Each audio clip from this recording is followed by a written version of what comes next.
Again, my name is Classy Dudley. I do community work around the community, put on a couple of forums myself, and I like to help out with Sean here and other organizations.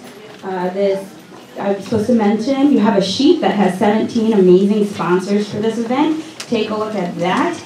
What comes of this event too, or this forum, this Local Solution Poverty Candidates Forum, is that they're going to be doing yes or no and holding the mayor and the city councils kind of to their word and have the results. And we have a wonderful group that's back there that'll be passing out these papers that tell you that it is October 29th at 12. They'll do a press conference with the result from this forum. Can we do a little dance back there? That group who is doing it? Yeah, it's kind of a little dance there, okay? Not really.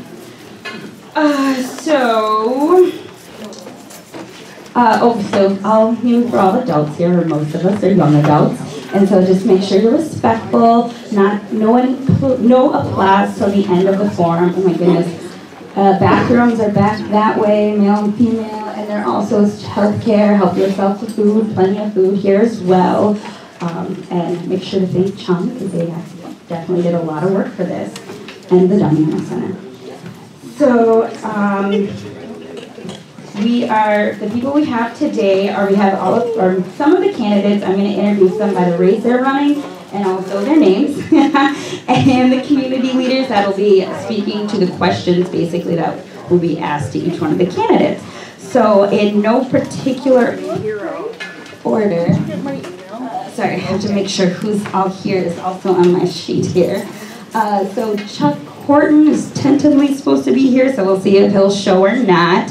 And he's running for mayor. We have Emily Larson right here who's running for mayor. We also have, Carl Spring is not attending, so I hope he's not behind me. Okay, and then we have Gary Anderson running for 1st District for City Council. We have Joel Cypress running for 2nd District City Council. Okay, sorry. You want to say here, in attendance, so I don't have to keep looking back. We have M. Westerland running for 3rd District City Council. Okay, sorry. Janet Kennedy running for 5th District City Council. Awesome. Okay, then we have Jay Fozzie, who's not attending. We have Chris Ausbakken running at large. Here? Okay, perfect. And then Alyssa Hansen running at large. We have Noah Hobbs. I saw her thing. Noah Hobbs, I think, is right here. Yeah. Running at large. Jim Booth, I saw him. He's here, and he's running at large. So those are all of our candidates that are going to be answering our questions today. For our community leaders who will be talking about the housing issues, racial equity issues, transportation issues, or concerns, earning safe and sick time, mental health, and racial equality. We have Andy Moe here for housing. Awesome. Salam Witherspoon for housing. Awesome, Heidi. We have Ricky Defoe, racial equity. Then we have Gary Furstenberg. Did I say that right? Awesome, I was practicing. All right, Deb Smith, earning sick and safe time. We have Jamel Jones, mental health. And last but not least, Karen Perry for racial equity. Is she here? Oh, yeah. I saw you, I swear. I'm sorry, my laugh is so annoying, I'm sorry. Alrighty. So I think I went over all the be respectful, childcare, bathroom location. The exits are right there. If all goes bad, we can find Matt, he is right there, or Courtney Corinne as well. Also, if you have forks from your eating, give them to Matt too, because I could not find where to put your dirty forks. Matt will be taking them. And our moderator, our biggest moderator, no, an amazing moderator is going to be when she comes here is Renee Pascal, and she is the anchor for WDIO. Pascal, excuse me, yes. And she is going to be here any minute now. So I hope I'm doing all right. I hope they invite me next year. All right. Thank you. So let's see. I'm going to kind of explain, I guess, how this form is going to be going. We have a lot of paper. And bam, right here. All right, so basically we're gonna take, oh, I forgot to mention too that we will be having question and answer time at during the whole form. So, awesome. So question and answer is basically you can write any question at any time that you have during the form, and you can just raise your hand at any time during the form, and we have lovely lady back there and a few other people who will be running around and taking your questions. We'll be reviewing them, and if time permits, be asking them to the candidates at the end, which we mostly do. So now to our wonderful moderator, Renee, who is here. All right, round of applause is okay.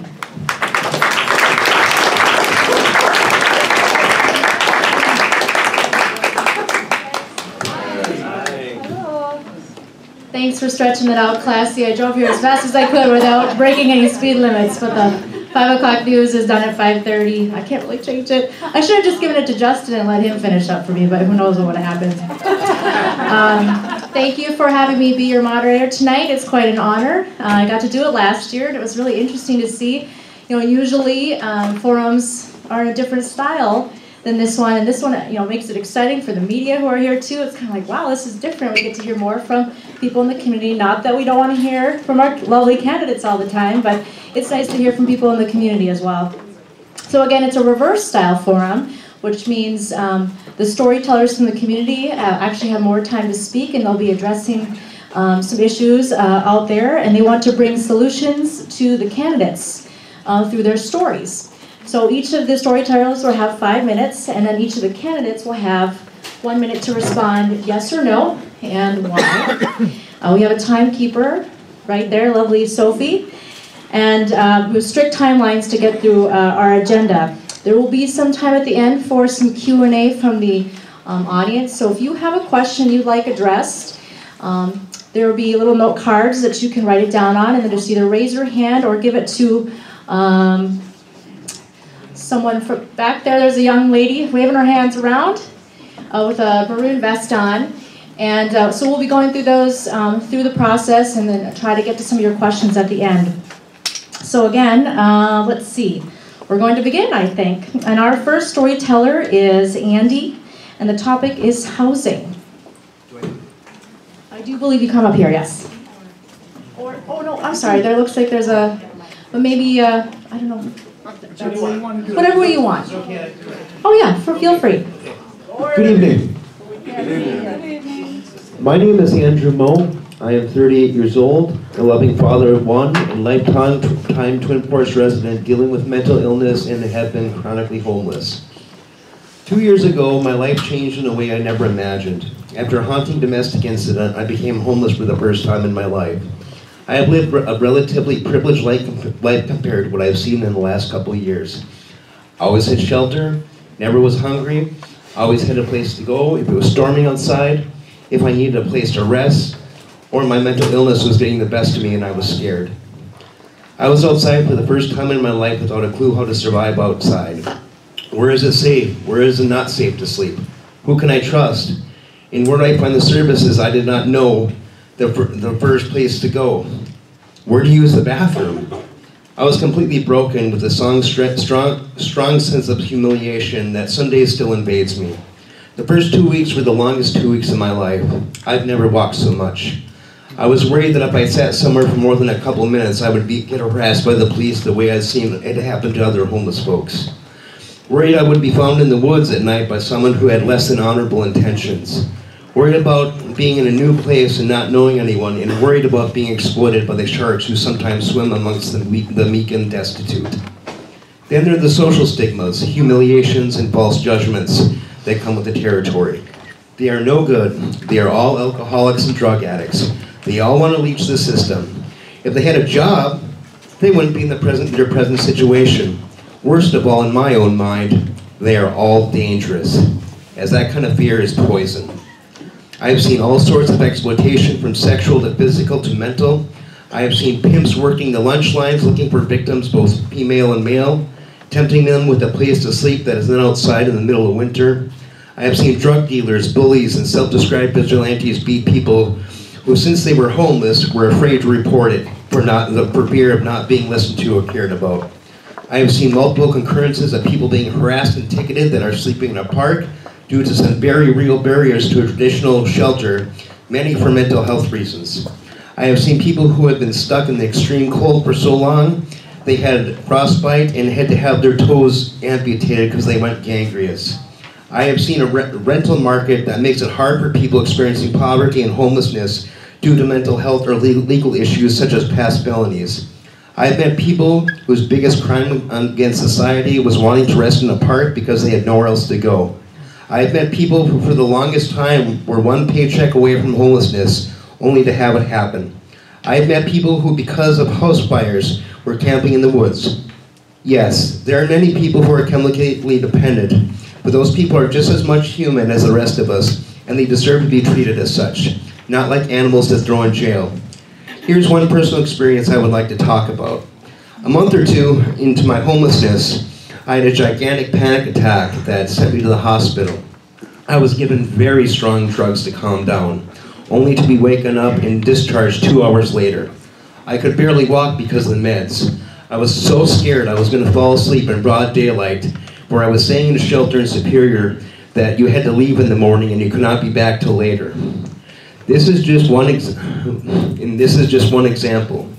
In the state of Minnesota, the homeless are not a protected population, which I believe we should be. This is not acceptable to me. We can do better.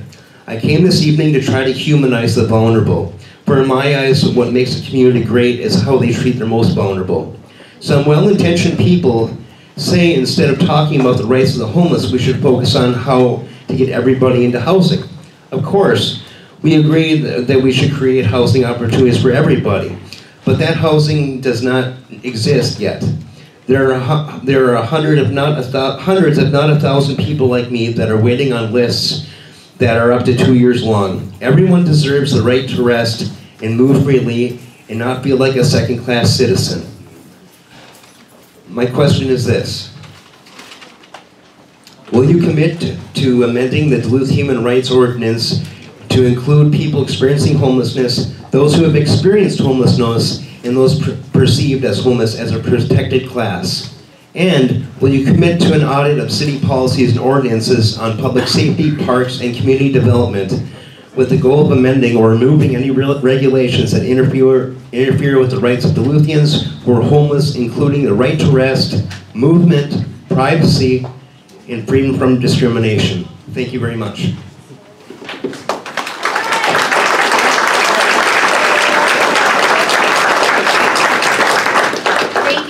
That was a really moving story to tell, and we're going to start with candidate Gary Anderson.